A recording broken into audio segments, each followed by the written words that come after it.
Hello भैया बहन, आप कैसे हैं। आज का मेरा प्रकरण है काल के भेद।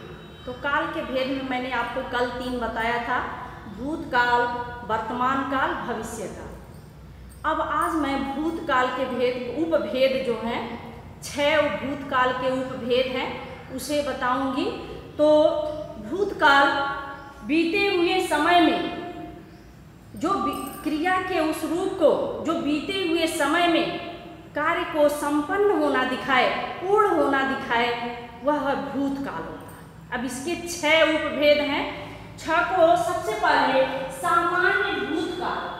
सामान्य भूतकाल बीते समय में क्रिया के होने का बोध हो, बीते समय में क्रिया के होने का बोध हो, लेकिन किंतु परंतु शब्द जो है थोड़ा सा अलग हो जाता है, लेकिन समय का निश्चित ज्ञान न हो। फिर से सुनिए, बीते समय में क्रिया के होने का बोध हो लेकिन समय का निश्चित ज्ञान न हो, उसे हम सामान्य भूतकाल कहते हैं। अब समय का निश्चित ज्ञान नहीं है, जैसे नीतीश ने गाना गाया,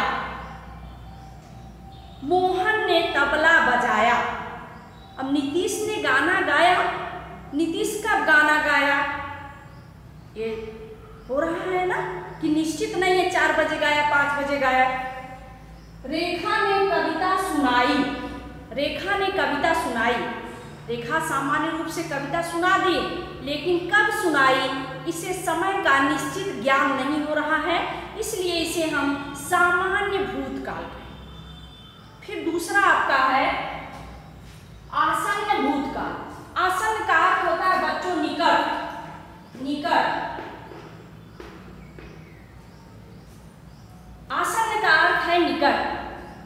क्रिया का वह रूप, क्रिया का वह रूप जिससे क्रिया के कुछ समय पहले, क्रिया का वह रूप जो कुछ समय पहले, क्रिया के कुछ समय पहले समाप्त होने का बोध हो, उसे आसन्न भूतकाल कहते हैं। फिर से सुनिए, क्रिया का वह रूप, क्रिया का वह रूप जिससे क्रिया के कुछ समय पहले संपन्न होने या समाप्त होने का बोध हो, उसे आसन्न भूत कहते हैं। इसमें बच्चों भी शब्द, अभी शब्द आ जाता है तो वो एकदम क्लियर हो जाता है।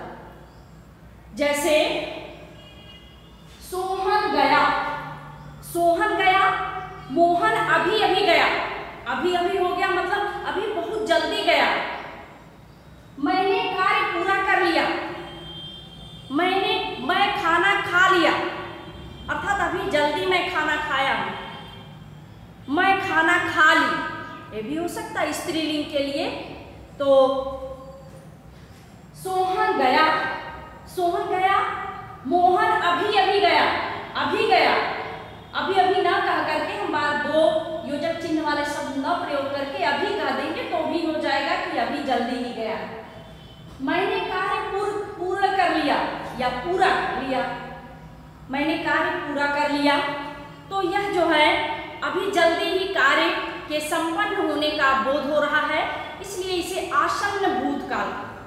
आसन्न का अर्थ आप लोग जान गए हैं। आसन्न का अर्थ होता है निकट, मतलब जल्दी जो कार्य संपन्न हुआ। तीसरे नंबर पर है पूर्ण भूतकाल। पूर्ण भूतकाल क्रिया का वह रूप जो बीते समय में, क्रिया का वह रूप जो बीते समय में क्रिया के पूर्ण रूप से या पूर्णतया समाप्त होने का बोध कराए या ज्ञान कराए, उसे हम पूर्ण भूतकाल कहते हैं। अब बच्चों इसमें संपूर्ण ऐतिहासिक घटनाएं आती हैं। वर्तमान की समाज जो है वह भविष्य में इतिहास बनता है। तो जितनी ऐतिहासिक घटनाएं हैं, जैसे राम ने रावण को मारा, राम ने रावण को मारा, अर्थात ये आज की बात नहीं है, त्रेता युग की बात है। एक क्रिया पूर्ण रूप से समाप्त हो गई। उसी तरह से सर्वप्रथम वाल्मीकि जी ने रामायण की रचना की थी, अर्थात रामायण की रचना वाल्मीकि जी ने की थी। सर्वप्रथम।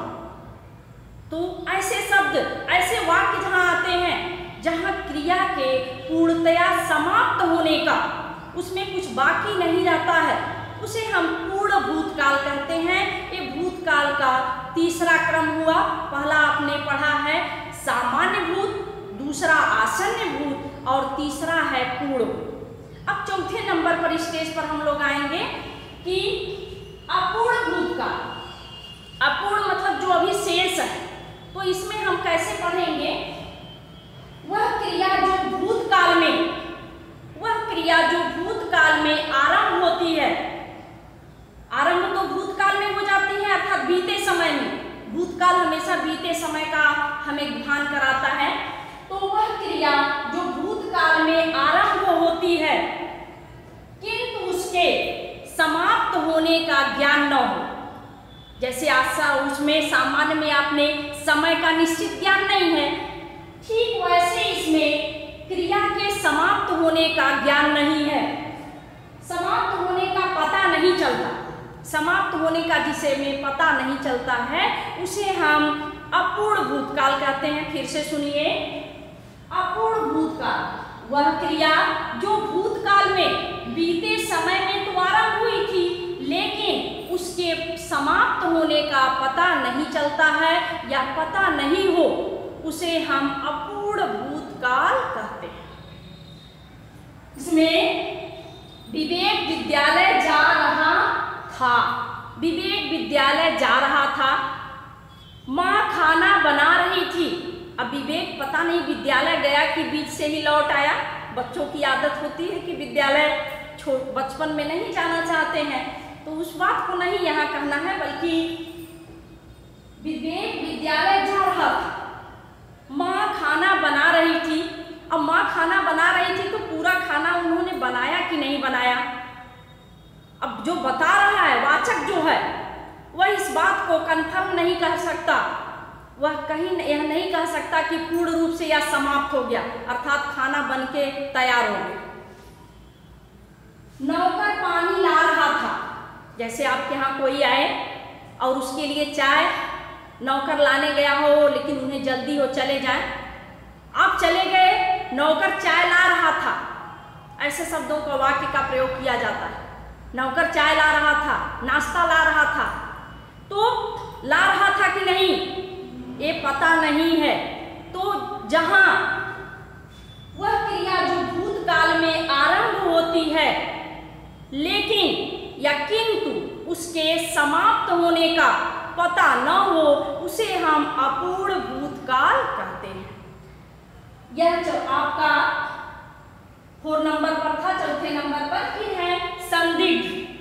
संदिग्ध का आशय है बच्चों संदेह।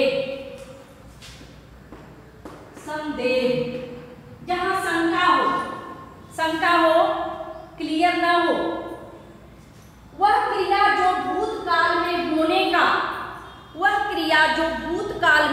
होने का संदेह कराती है, उसे हम संदिग्ध भूतकाल कहते हैं।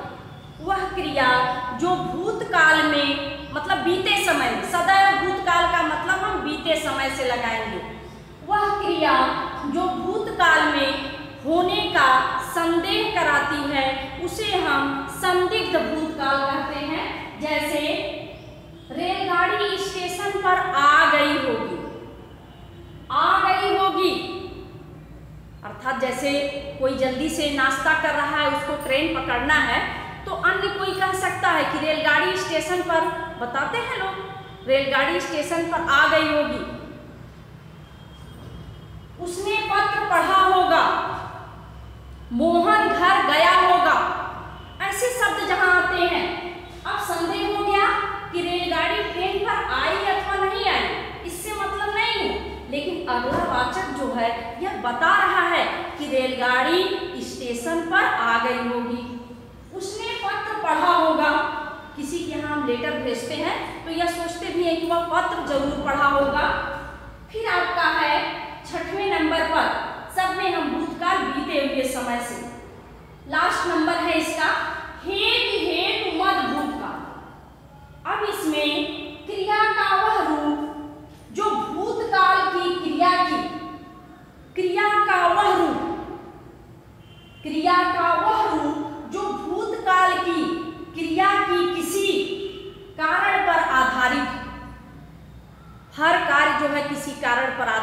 होता है। तो क्रिया का वह रूप जो भूतकाल की क्रिया किसी कारण पर आधारित हो। भूतकाल की बीते समय की क्रिया है लेकिन किसी कारण पर वह आधारित है। अब यहाँ हम ध्यान देंगे, यदि खाना बन जाता तो हम खा लेते। खाना बन जाता पहला वाक्य बच्चों, तो हम खा लेते। अब खा लेते किस पर आधारित है? खाना बनने पर। ये दूसरा वाक्य हो गया। खा लेते दूसरा वाक्य हुआ। खाना बन जाता, खाना का बनना पहला वाक्य हुआ, और तो खा लेते और खा लेना दूसरा वाक्य हुआ। तो खा लेना जो है खाना बनने पर आधारित। अगर खाना नहीं बनेगा तो खाएंगे कैसे?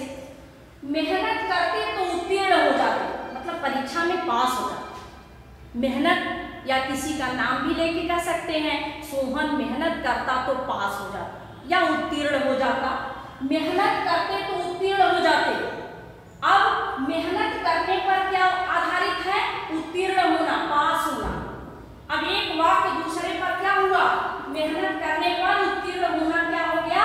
आधारित हो गया। तो इस तरह से आपके भूतकाल के 6 भेद थे, जिसको मैंने क्रम से पढ़ा दिया, आपको समझा दिया।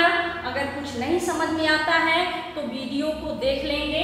यह जो सामान्य भूतकाल है, इसमें इस पुल्लिंग के लिए आ और स्त्रीलिंग के लिए आई शब्द का प्रयोग करके यह उदाहरण दे दिया जाता है। जैसे नीतीश ने गाना गाया, नीतीश ने तबला बजाया। आ आया है, यहाँ पे आ आया है। आ। रेखा ने कविता सुनाई, आई आया है, आई प्रत्यय, और इसमें आ प्रत्यय जो शब्द के अंत में लगती है। प्रत्यय सदैव शब्द के शब्दांश के अंत में लगती है। आई प्रत्यय हो गई। रेखा ने कविता सुनाई, आई प्रत्यय हो गई। तो इस तरह से सामान्य भूतकाल पहले नंबर पर है, दूसरा है आसन्न भूतकाल, तीसरा है पूर्ण भूतकाल, चौथे नंबर पर है अपूर्ण भूतकाल, पांचवा है संदिग्ध भूतकाल, छठे नंबर पर है हेतु मद भूतकाल। तो सबको क्रम से मैंने पढ़ा दिया, समझा दिया। आप वीडियो को देखेंगे, स्वच्छ और सुलेख में अपनी कॉपी में लिखेंगे, पढ़ेंगे। अगर नहीं समझ में आता है तो फिर से आप कुछ पूछ भी सकते हैं, वीडियो को भी देख सकते हैं। धन्यवाद। आज के लिए बस इतना है।